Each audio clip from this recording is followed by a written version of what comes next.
Allow me to extend my greetings to you all, the participants joining me on this discussion. Today, my special guest and presenter is Professor Tinashe Nyamunda, who just recently published an article entitled "Open for Business but Bankrupt: Currencies, the New Dispensation and the Zimbabwean Economy." This article appeared in the Journal of Asian and African Studies and can be accessed on the link that I'm going to paste in the description panel on our YouTube channel and in the comment section on our Facebook page. Professor Tinashe Nyamunda, welcome to the conversation. Thank you for the invitation, Anu. That is wonderful. How is your day going so far? And how is the COVID-19 situation in South Africa? It's not that great. We're losing relatives. We've got other relatives who are literally fighting for their lives, but we keep the hope alive. But otherwise, everything seems to be, going on fairly well. That is perfect. I'm very happy to have you on the show today. And I'm also very happy to have been joined by many other participants. We are joined by Mr. Milton Nyamadzao, who's joining us from Harare. We do also have Professor Rachel Rudolph, who is joining us from China. Professor Munyamuno Chiwe, who is joining us from Princeton here in Massachusetts in the United States. We also have Professor Jeremy Jones, who is also here in the United States. We have Professor Bernard Matolino, who is in KwaZulu-Natal in South Africa. We have Mandla Mgadi, who is also in South Africa again.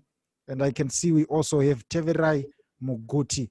Many other participants who are joining us, please feel free, type in your name, your institutional affiliation, and we can get to start. Professor Tinashe Nyamunda, I would like to give you the next 15 minutes to get us started with the presentation before I open the discussion for questions. This is your time. All right. Thank you, Arno. And first of all, thank you to those of you who managed to make time to attend this presentation. And I must say, it's a thanks for the opportunity to come to your show once again. We had a show some time back over some other work that I did. But this work would not have been possible had it not been for a project that was led by Kirk Helliker from Rhodes University and Gerald Mazarire, who's currently at the University of Lesotho.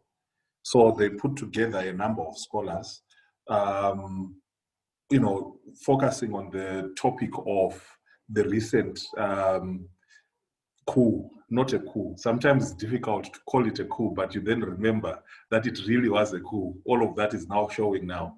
And they asked scholars to discuss, the various issues that have occurred since 2017, the dimensions from politics, military, economy, and so forth.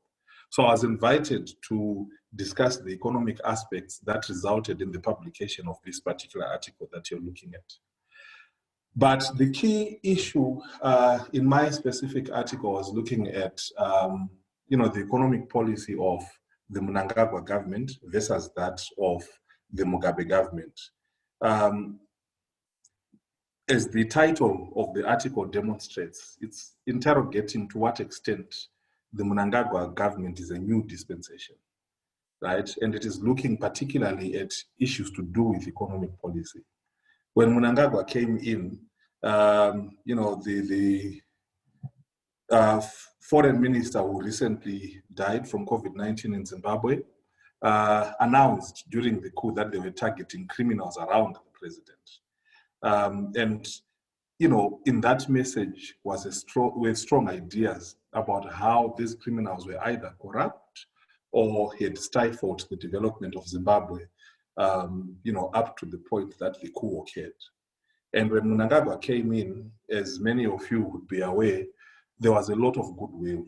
And so many people were hoping that Mugabe's departure would, turn a page and provide an opportunity for the economy of Zimbabwe to improve.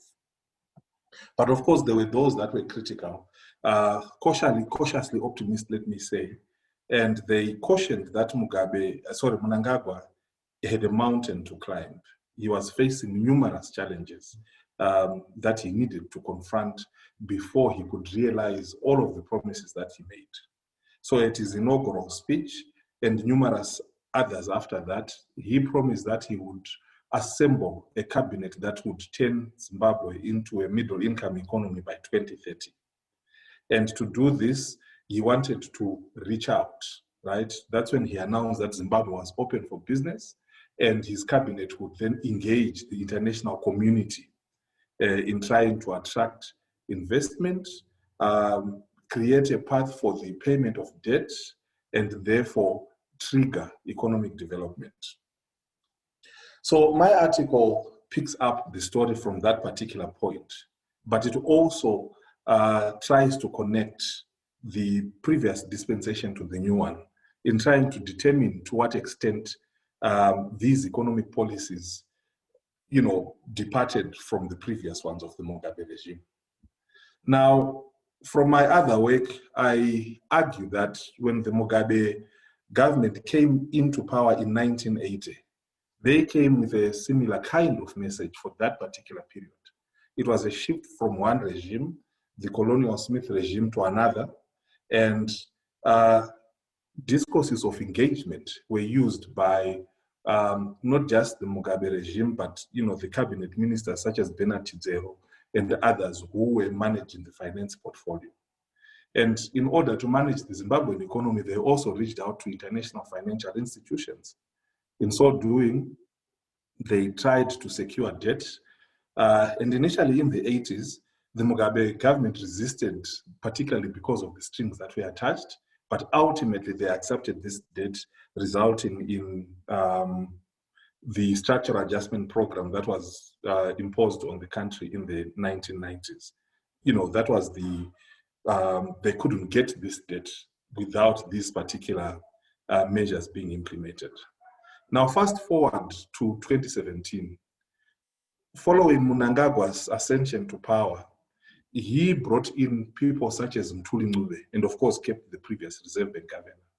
And when Ngube came in, among the first things that he spoke about were how international re-engagement would be necessary. He also wanted to attract loans in order to try and rebuild the Zimbabwean economy. And the policy of re-engagement was uppermost in the minds of these policymakers. Now, in the 1980s, if I'm to make a comparison, the Mugabe government did not necessarily have to go out to secure this debt, but if you remember, they actually held that conference in 1981. It was called the ZIMCO conference, the Zimbabwe Conference for Reconstruction and Development, in which they managed to attract aid of up to 3.5 billion at the time. Off the top of my head, I can't remember exactly how much the Mnangagwa government wanted to secure in terms of investments and debt as well, but I'm sure some in the audience will be able to help. In the context of the post-2017 dispensation, the Mnangagwa government went out there to places such as Russia, China. They went to Davos, for example, to try and court as much investment, aid, and debt as they could. But the challenge was that they still had the hangover of the Mugabe government. Even after securing that 3.5 billion under ZIMCO and the loans that they secured from the IMF and the World Bank, by the end of the 2000s, the Mugabe government, was facing serious political challenges within the country, to the extent that ultimately they shifted from the rhetoric of democracy and they revealed that autocratic nature, which resulted in attracting sanctions from the West. But of course, this issue of sanctions is something that we can always deliberate upon a little bit later. It is these sanctions that were still in place. The sanctions from the European Union and the Zimbabwe Democracy and Development Act from the United States. And these sanctions were put in place to restrict any kind of aid or loans being given to Zimbabwe from multilateral lending institutions, particularly the IMF and the World Bank. Now, the re-engagement project and the idea that this was a new dispensation was created in order to create the impression that there was a departure from the Mugabe government, and ZANU-PF was creating a more liberal political space. But no sooner had these international re-engagement efforts begun than a number of violent episodes began in the country. For example, just after the elections in 2018, 6 people were shot dead after protesting against the election results. And when the petrol prices were increased, a number of people were also shot, some died, and many others were injured. And all of this revealed to the world the heavy-handedness of the Mnangagwa government. So it created this sense that it was really a new old dispensation, new in the sense that there was a new leader, but in terms of the heavy-handedness and the political approach, the same tactics were still being used. Now, this, of course, created hurdles for the idea that the new economic policies were going to yield any results. The problem for particularly Mthuli Ncube and his team were that they could no longer continue to bet on this impression and this image that they were trying to create of Zimbabwe in order to attract this investment and to secure such aid. And that's where the challenge came. And the paper now began to look at the policies that Mthuli Ncube had. Now, this is where I think, for me, it gets interesting. I argue that from the very beginning, the policy of re-engagement, never mind the political history of ZANU-PF in Zimbabwe itself, but the policy of re-engagement, this idea of trying to secure aid was problematic from the beginning. Even if the image of Zimbabwe had successfully been sold to the international community, they would never have secured sufficient investment to be able to turn the Zimbabwean economy around because of a number of factors. Secondly, if the economy is going to be based on aid, just like I've said in a previous paper, where I look at the Zimbabwean economy in the 1980s and 1990s, debt would never have been a sustainable basis from which to develop the country. So I argue that the problem that both the Chidzero ministries, when he was the Minister of Finance, and when the finance portfolio was under Mthuli Ncube, were limited in terms of their imagination of how to manage the economy.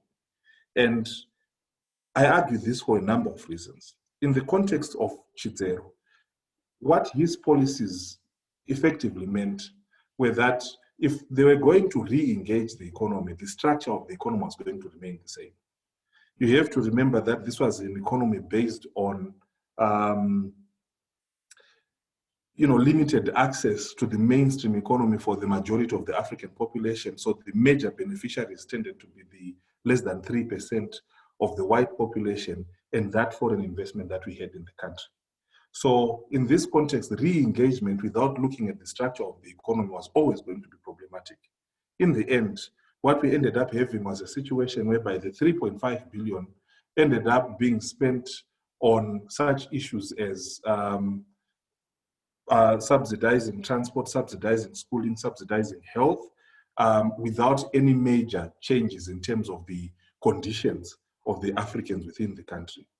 In the context of the Mthuli ministry, the same arguments for re-engagement were also just as problematic. They were also he had not recognized that in the late 1990s and early 2000s, the economy had undergone a serious structural transformation. Land had been taken away in the 2000s, and the kind of economy that he was presiding over was completely different from the one that was inherited in the 1980s. After the 2000s, the basis upon which the country's financial system had been built in the colonial period was severely unstable. Without access to land ownership, farmers could not approach banks to borrow either for operating capital or other means. They did not have security to do that, particularly because of the ways in which much of the land in Zimbabwe was now being held in trust by the government, and people only held on to 99-year-long leases. And these are something that you cannot submit to the bank. So partly because of that and other reasons that I can't speak to at the moment, this is what led to the crisis that resulted in the hyperinflation in Zimbabwe until 2009. But when Mutuli came in, the discourse of economic reform, economic resuscitation was still very much alive, and they're still speaking to these issues without necessarily attending to the reality that the structure of the economy has significantly transformed. In the 1980s, you still had a relatively vibrant manufacturing industry. In the course of the 2000s, there was massive deindustrialization, massive informalization of the economy, to the extent that more than 90% of the economy had become largely informal. So my argument is, if you look at the nature of the people that have been, given these portfolios by the respective governments, whether under Mugabe or under Mnangagwa, all of them have a certain profile that fits the ideas of what economic management should be. We can discuss this further in the question and answers session, but really they seem to follow this pursuance of trying to secure foreign currency by production for export as much as possible, and these policies that do not recognize the structure or the structural challenges that are inherent within the economy. So I conclude by arguing that the Mnangagwa government is not going to realize the vision of a middle-income economy by 2030, especially if they do not confront the serious structural challenges that the Zimbabwean government have, and if they do not look for ways to try and reimagine how best to manage an economy like the one that we have in Zimbabwe. They need to recognize the changes that it has undergone over the past 40 years, and to try and come up with policies and ideas that speak to the nature of the economy that we currently have in Zimbabwe, in Zimbabwe at the moment. If they fail to do this, the crisis is going to continue for the foreseeable future, particularly because they have improperly diagnosed whatever the problem with the Zimbabwean economy is. So let me leave it at that, and I'll discuss further issues in the question and answer session. Thank you. That is so wonderful. Thank you very much, Professor Tinashe Nyamunda, for this wonderful presentation. Viewers and listeners, this was a presentation by Professor Tinashe Nyamunda, who is currently with the Northwest University in South Africa.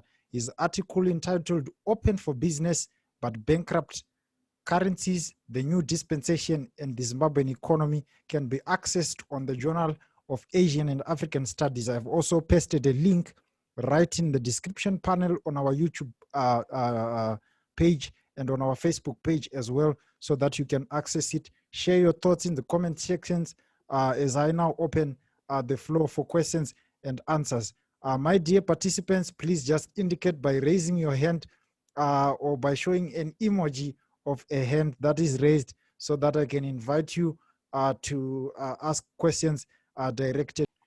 Right. We have a hand that is raised by Decent Ndongwe. Decent Ndongwe joins us from the University of Iowa right here in the United States. Mr. Decent, this is your time. All right. Can you hear me? Yes, we can. Okay. Firstly, thank you, Professor Nyamunda, for the presentation, and I want to thank you, Mr. Chikumbu, for hosting this wonderful occasion. Yeah, I indeed enjoyed the presentation, Dr. Nyamunda, and actually I regret that I joined 20 minutes late, because it was actually fascinating. In particular, I liked the way you talked about the language of engagement as a transitional message, and the way you draw parallels from this transition from the settler economy into independent Zimbabwe, and we see the same happening in 2017 with this transitional message, right?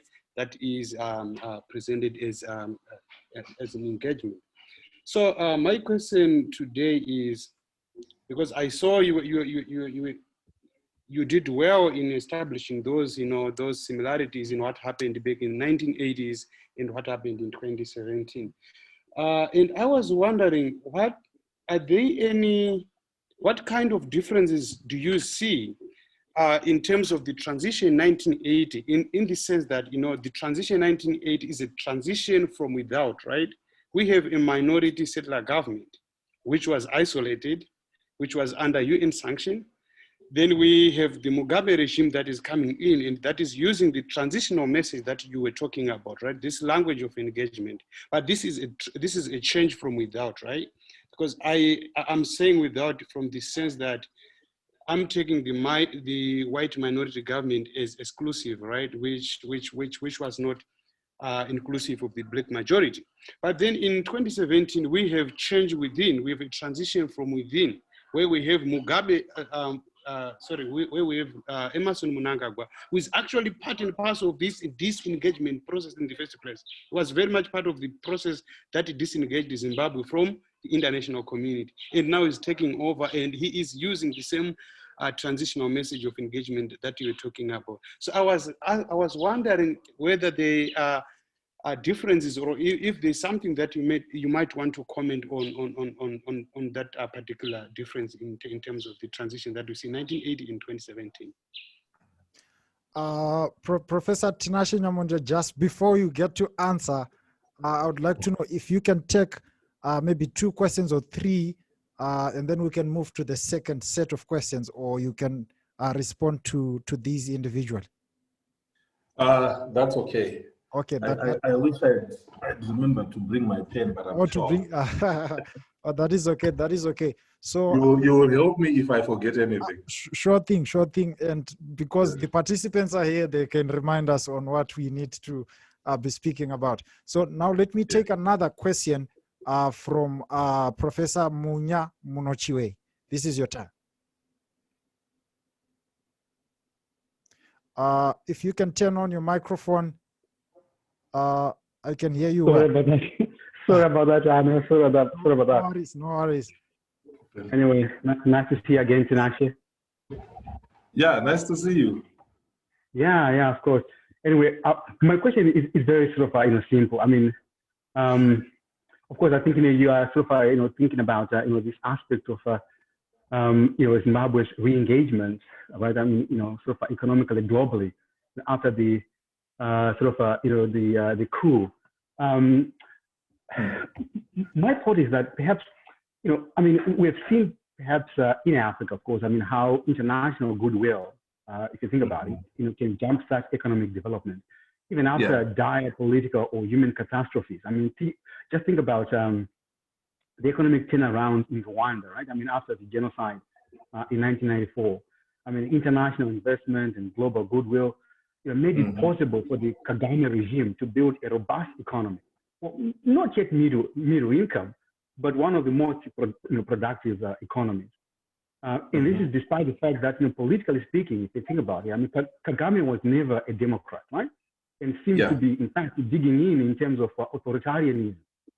So in comparison, or perhaps in contradistinction, I mean, do you think that maybe the lack of global or international goodwill is at the basis for Zimbabwe's perpetual economic underdevelopment, rather than perhaps laying the blame on political structures inherited from the Mugabe regime?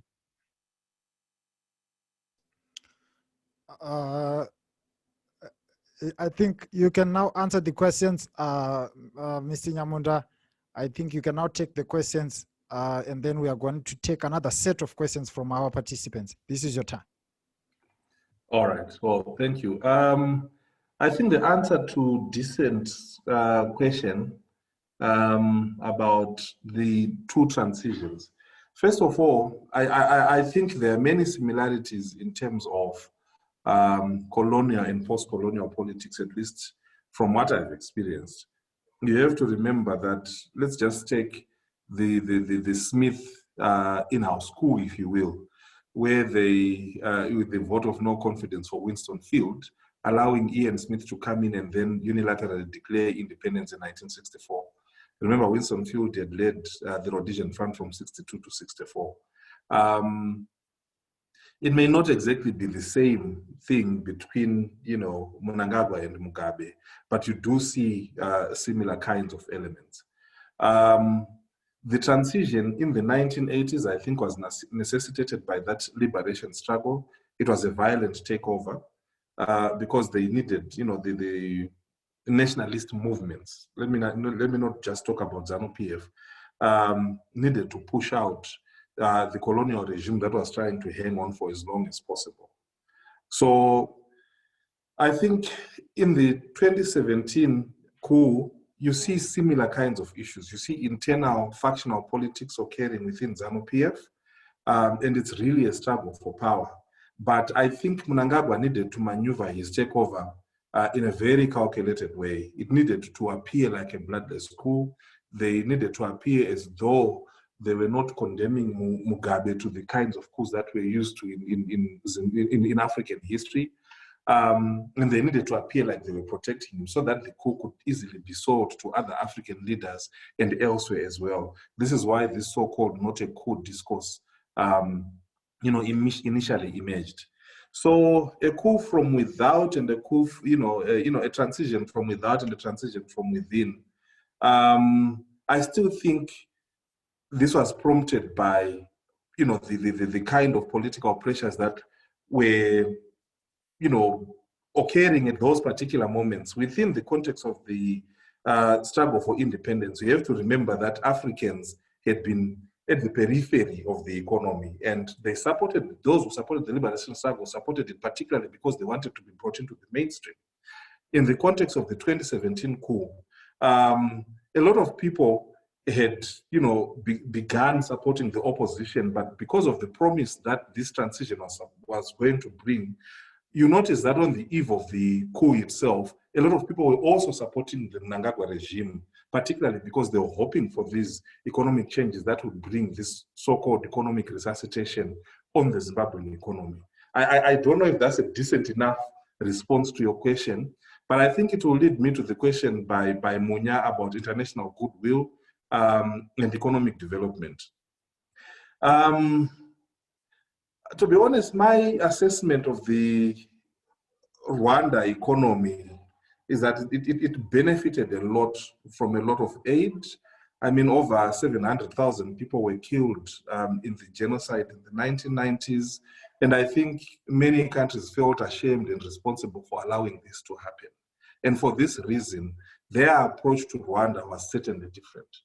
And I suppose Kagame must have benefited from that kind of soft approach to the Rwanda situation. Of late, of course, I think there have been increasing reports about his heavy-handedness and the ways in which he approaches a lot of his political enemies, even in exile, where he continues to pursue them, sometimes even executing them. At least that's what the report alleges. But you don't see the kind of sanctions that are being imposed on the ZANU-PF government for human rights abuses being leveled against Rwanda or the Kagame government. So there are a number of differences that we can identify in this particular context. But in terms of economic development, in some of the discourses about, the Rwanda situation is such that their corruption is better than in other African countries. I don't know how much of that is quite true. I don't know if we can really go by that. But in the context of Zimbabwe, I think the dynamics are a bit different. First of all, you have to consider the politics of the early 2000s, for example, that resulted in all of those sanctions being leveled against Zimbabwe. And one paper that comes to mind is this paper by Sabelo Ndlovu. So, Blair, keep your England and let me keep my Zimbabwe, and how that became the basis upon which Zimbabwe's foreign policy was constructed, and the relations between the West and Zimbabwe came to be calibrated along those lines. Now, this is what I think Mnangagwa was trying to overturn. and trying to give this impression that despite the nature of the land reform program in Zimbabwe, despite the human rights abuses, despite the corrupt tendencies, despite all of these things that have affected whether it's foreign capital or local white capital, he was trying to give the impression that he was turning over a new leaf. Among the things he tried to do, obviously, was to announce that in some ways he would reverse the land reform program and invite those willing African farmers to, white farmers to come and secure some of their land, or he would compensate them. I'm sure you're aware of that controversial bill, that was recently presented before Parliament. And there are numerous other things that he tried to do, and numerous other measures that he tried to put in place. But as far as I'm concerned, this image did not sell. But even if it had, you hark back to the 1980s, where you have the Mugabe government that enjoyed a lot of, media space. Mugabe was a darling of the West. His message of reconciliation, I think, was sold all over the world. And Zimbabwe was seen as this place with a lot of promise. But if you look at the economy in the 1980s, it was steadily declining. And my argument is because is that the decline was caused not so much by whatever the international community thought about the Zimbabwean government, but by the policies that were being pursued and the imagination of the people that were running the economy at this time. So I try to connect this argument to the kind of changes that the Mnangagwa government is trying to bring in the post-2017 coup. And I argue that even if the image of a reformed Zimbabwe had been successfully sold to the international community, that goodwill would have been insufficient to turn around the economy. And in fact, you will notice that for about a year or so after the coup, there was a lot of talk in Britain and elsewhere that, Mnangagwa represented real change. And I remember it must have been the British ambassador to Zimbabwe who was actually trying to give this impression even to the British Parliament and trying to defend whatever Mnangagwa was trying to do. But it was in this period as well that you see rapid economic decline in the country. So international goodwill alone and the attraction of foreign investment would not be sufficient to turn around an economy whose structures are highly problematic. And my argument is we can't begin to talk about turning an economy around when we haven't properly diagnosed what it is that it needs to be able to do so. In fact, this whole discourse of turnaround is highly problematic. We should, first of all, start by recognizing that Zimbabwe is a highly indebted poor country, which is an important point, and then trying to look at what each sector of the economy requires. How do we begin to approach ways of confronting the challenges that each of these sectors face? What are the needs of all of these people in this economy? And what are the requirements that they need in order to begin to confront things from a very low level right up to the highest level of policy making within government itself? And my argument is that kind of interaction, that kind of awareness is lacking in the imaginations of those responsible for policy making in the country. Thank you, Tinashe. Thank you very much for that response, Mr. Tinashe Nyamunda.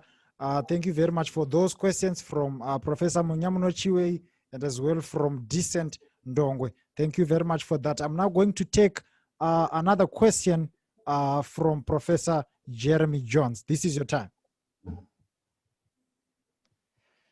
Right. Thanks, Tinashe. The anthropologist in me wonders about the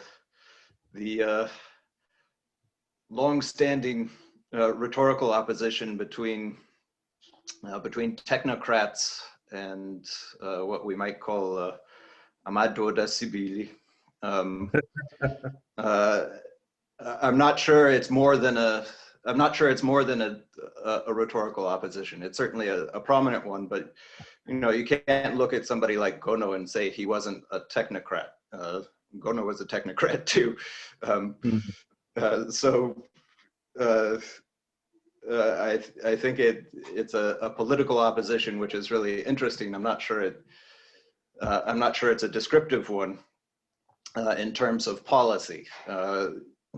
That seems to be driven by other things a lot of times. But what I'm more interested in, I guess, is the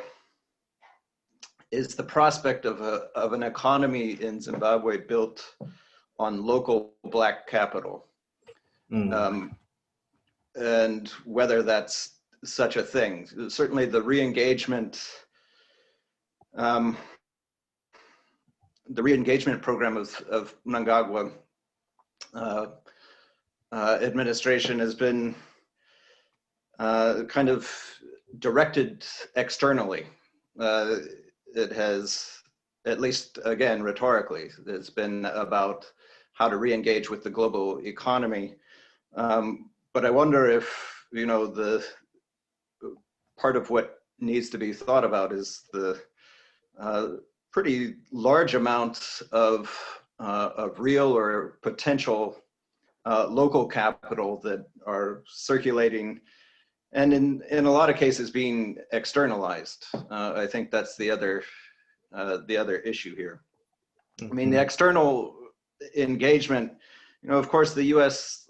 and Britain were always going to be tough customers on that, but China doesn't care whether Mnangagwa is an authoritarian or anything like that. That doesn't matter to them at all, and they didn't engage either. So it shows that there's some other kind of structural issue going on. Certainly, they have as much money and probably more to invest in Africa than the U.S.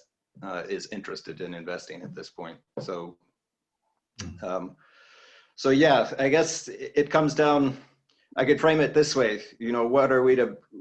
What if we thought about this in terms of, Moyo and Euros used the Samir Amin concept of delinking.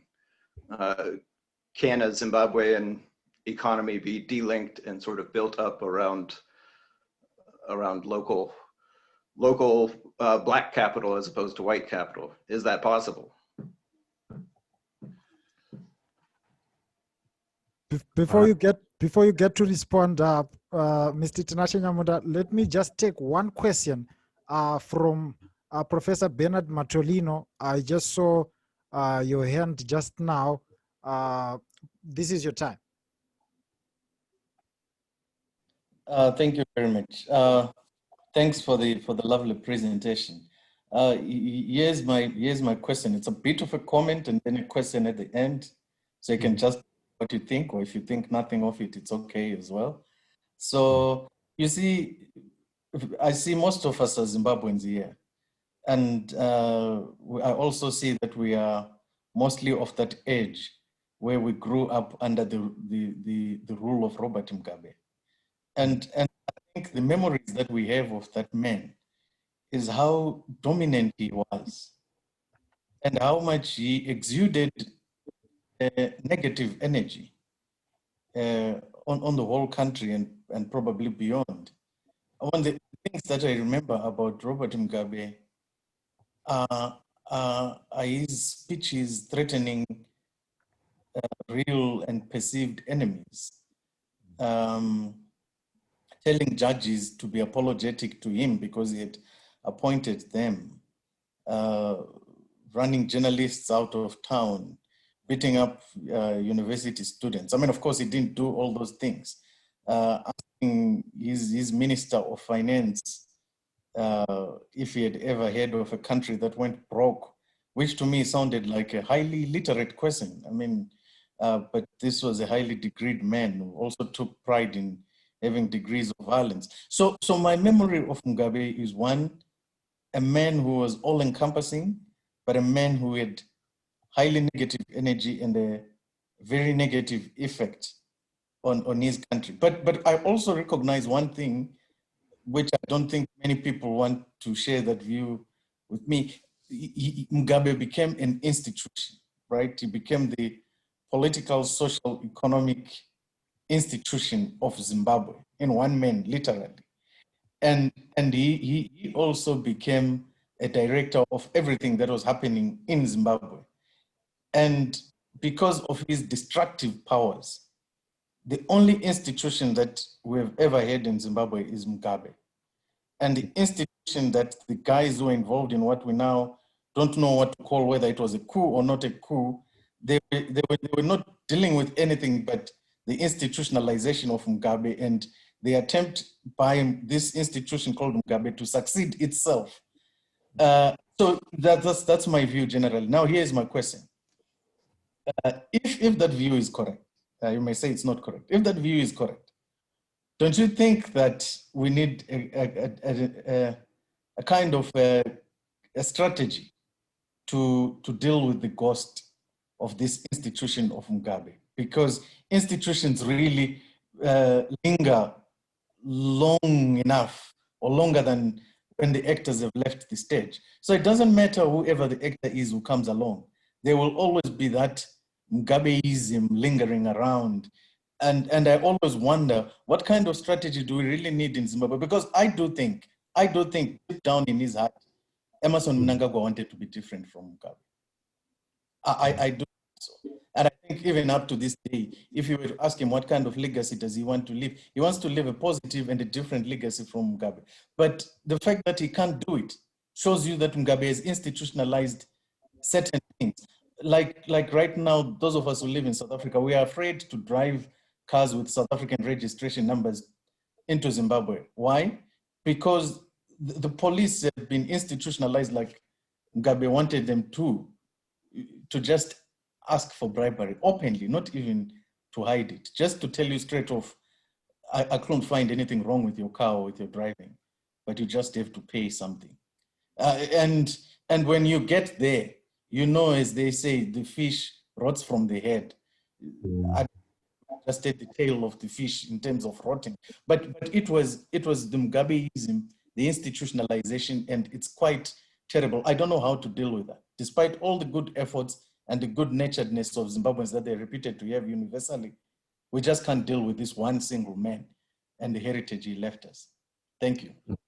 Thank you very much, Professor Bernard Matolino. I can see that we do not have any other question, so I'm just going to ask mine. Mine is very short, don't worry, Mr. Nyamunda. So are there any factors, looking at what we have just presented and the comments that have been made by other participants, are there any factors that we can cite to say that they do not have a direct bearing on the performance of an economy, and in particular, the Zimbabwean economy? Because there are always countries, like Professor Jeremy Jones said, that are gonna be ready to deal with us, regardless of our undemocratic practices, regardless of our disrespect for human rights and the rule of law, regardless of any other draconian law that might be in our constitutions, in our criminal code, in our legislations, and so forth. Are there any factors that we can possibly say they do not have a direct bearing on the performance of an economy, and in particular, the Zimbabwean economy? Mr. Nyamunda, this is your time. All right. Yes, so let me try to recall the question by Jeremy, and I think it comes down to the question of delinking. If I remember your question correctly, where you were talking about whatever the connection is between, you know, the technocrats and, you know, those who wield political power. What I will say, and yes, delinking and trying to secure capital from locally, from amongst, you know, the local black elite to try and build up the Zimbabwean economy. Now, I mean, these are debates that have gone on for quite a while. In the 1970s, we've seen this, and recently they've been resuscitated in these discourses on coloniality and decoloniality and so forth. And I'm not so sure that delinking is I don't know if it's a useful discourse to really pursue absolutely.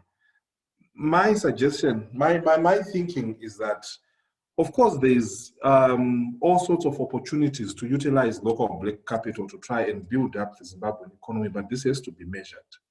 And it has to be properly contextualized. I mean, we've got this whole, and let me appeal to the anthropologist in you, Jeremy, this whole Mbinga concept. I'm sure you've heard about Mbinga recently. These guys who are making millions of dollars and flaunting it all over on social media. I think the most prominent being the one who recently died in a car accident. I'm forgetting his name. Maybe I know you remind us. Yeah, it's Jinimbi. Jinimbi, yes, yeah. Genius, and numerous others. And I think Philip Chiangwa fits somewhat into that category, among others as well. And there have been others from the 90s going forward. But what these Mbingas represent is conspicuous consumption. They make a lot of their money through government contracts and whatever other means that they've got. But this money is used for, sustaining certain lifestyles. And you wonder to what extent the government would be able to harness that kind of capital from those types of people and use it productively within the local economy. But those are not the kind of conversations that are happening in Zimbabwe at the moment. And I'm yet to see any serious economist or academic engaging those kinds of issues. Because I do think that there is sufficient capital floating around, including that which has been externalized by certain, political elites, which is lying in foreign banks or money that is being invested in foreign countries. So you do see that the capacity to utilize local capital may be there, but the will to do so is absent. And certainly the thinking to engage in such issues has never been attempted by anybody. So there's a big question mark there. Until we start having that conversation, I'm not so sure we can do this. But in terms of the question on delinking, my study on UDI Rhodesia revealed to me that it's not so much about delinking as it is about the geopolitical economic alliances that a country can make. If you look at the example of the Smith regime, when those sanctions were leveled against them in 1966 and in 1968, they had already pre-planned the ways in which they were going to manage their economy and the partners they were going to engage. So, for example, the so-called Pretoria-Lisbon Salisbury axis, the alliance between Portugal, South Africa, and Rhodesia was utilized to export to countries such as, I think it must have been East Germany, Russia, and all of those other places. So despite the sanctions put in place by Britain and the United Nations, the Rhodesian government still found ways of managing. And this is in spite of the fact that the majority of Rhodesian exports had been destined for Britain, for example, tobacco, and other products that went to the United States and other places. So they diversified, their export markets, and in doing so, they even managed to play, the kind of geopolitics that resulted in the United States coming back to import copper from Southern Rhodesia in the infamous Baird Amendment in 1971. So you can see the nature of the people that were managing the Rhodesian economy at that particular time.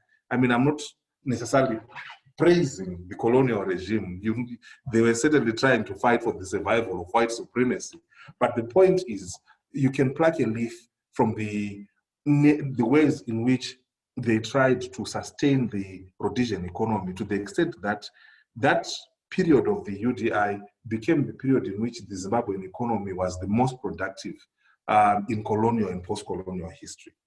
Now, fast forward to the post-colonial period, and what you see is an authoritarian state that is sustained by allowing these Mbinga characters, to survive.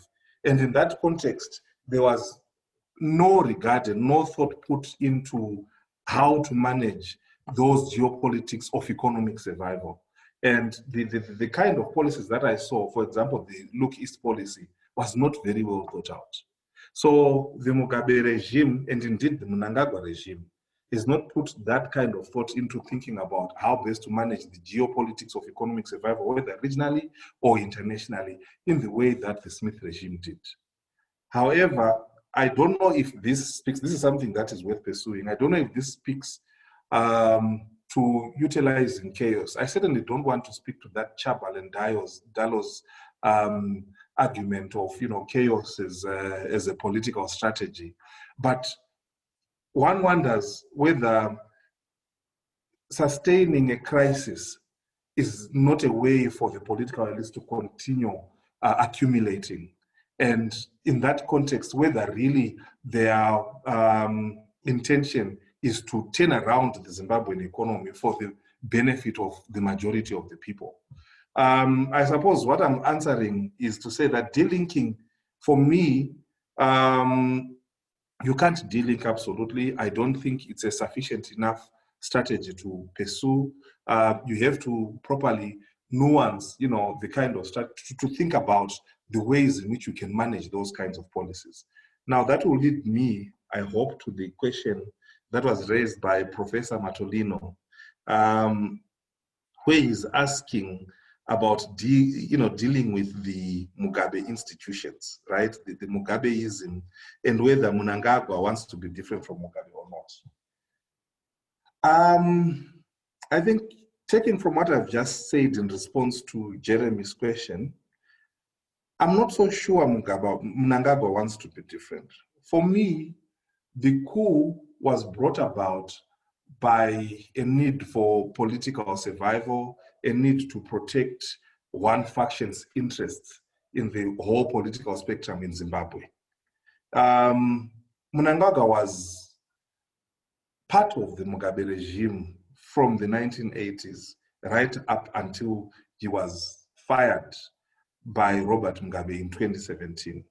And when he was, you know, fearing not just for his political survival, but for his very life, because of the kind of statements that were coming from, you know, the G40 faction, you could see that Mnangagwa and his comrades, including those in the military, needed to act decisively in order to preserve themselves politically and in order to maintain their interests within the economy. There's a recent publication, I think it was the Mail and Guardian, which came out, if not a day or two ago, which is looking at the cartels within the country itself. So this so-called cartelism, if you will, rests on who is in power and who controls what in terms of the Zimbabwean economy. So for me, that was at the heart of the political tug of war between these factions in the run-up to the coup, as Mugabe was getting increasingly old. So to answer your question, I don't know to what extent Mnangagwa hopes to be different from Mugabe, because what he simply did was usurp the same institutions that Mugabe constructed, and is certainly utilizing them going forward. If indeed he wanted to bring in the kind of change that you think he might have, he had sufficient opportunity to utilize the international goodwill that he had, and the kind of support that he received from the Zimbabwean masses following the coup in 2017. But the signals that he has sent since then, the arrest of journalists such as Hopo Chingono, the killing of protesters, whether they're protesting about the elections or whatever, and the abduction of opposition politicians, they're all taken from the same rule book as Robert Mugabe himself. So for me, people look at Mugabeism as being an institution that Mugabe himself constructed. I think there's an extent to which that is true. But there's also an extent to which Mugabe also inherited all of these structures as well. You have to remember the nature of the Smith regime itself. It came to power because of that sort of in-house palace coup. which led to Winston Field getting into power. But remember the previous regime.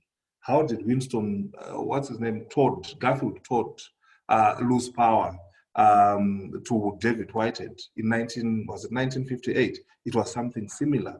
And Todd had taken over from, who got into power in 1933.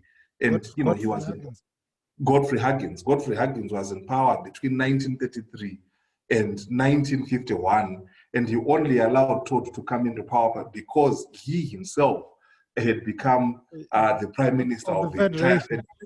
Yes.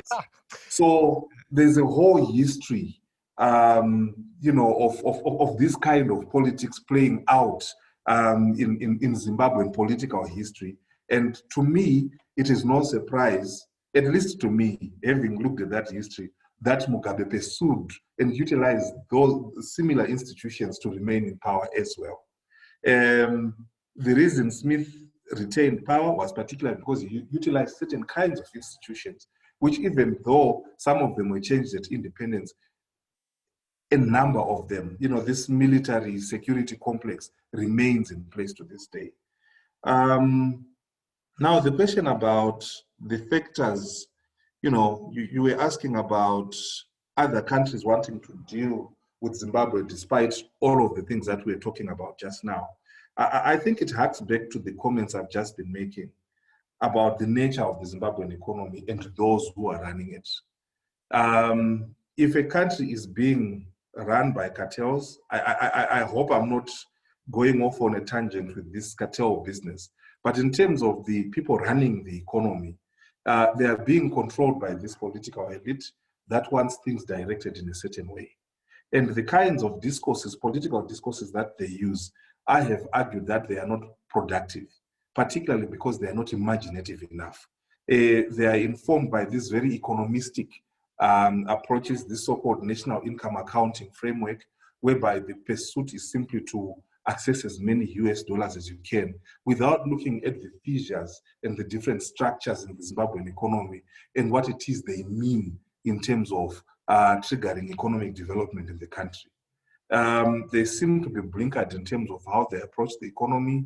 They don't seem to quite appreciate some of the forces that inform the different factions or the different cartels that have a hold in different areas of the economy. They don't seem to be sensitive to the idea that the economy is not this thing that is abstract. It's something that ordinary human beings are involved in, who have their own agency, who have their own experience, who have their own views about how things should be done, but none of those people are consulted, and whatever they're experiencing, I think is not in the least bit a consideration of the state itself. The economy is being imposed from above by people with specific kinds of interests and who do not really care who it is that they deal with.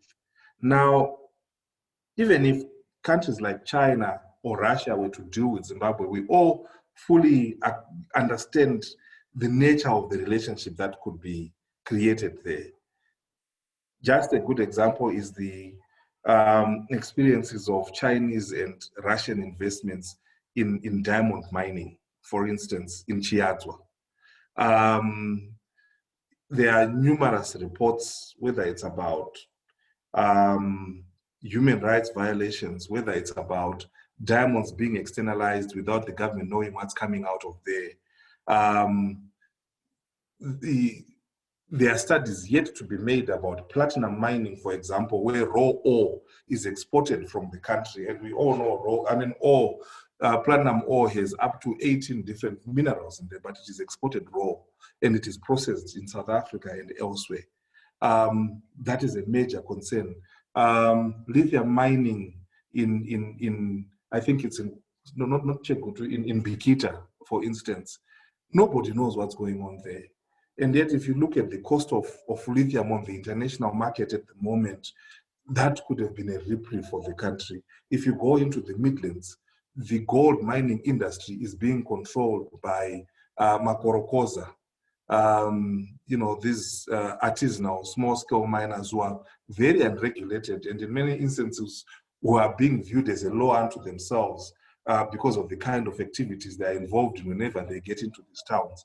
So you can see the nature of the Zimbabwean economy, and these things are not being confronted head on. These are not the kind of conversations or discussions that we're having, but instead what we have are these high-level monetary and fiscal policies that are out of touch with what is happening on the ground, that are disconnecting all of these activities that I've just described with the primary goal of what we should do to develop the economy and how we can harness all of this and revisit some of the practices that are taking place in all of these sectors. That is wonderful. Thank you very much for that, for those responses, Professor Tinashe Nyamunda. Viewers and listeners, this was Tinashe Nyamunda with a presentation of an article that he just recently published, and it's titled "Open for Business but Bankrupt: Currencies, the New Dispensation and the Zimbabwean Economy." This article appeared in the Journal of Asian and African Studies, and can be accessed on the link that I pasted in the description panel on our YouTube channel and on the comment sections on our Facebook page. Thank you very much for joining us. To those who, of the participants joining me on the Zoom and those joining me on our Facebook page. Thank you very much for your participation and contributions. And thank you very much to the presentation, Tinashe Nyamunda. Have a good day. Thank you, and thank you to everybody who managed to attend, and thank you for the lovely questions, and wonderful seeing all of you again. Thank you very much. All right. Bye-bye.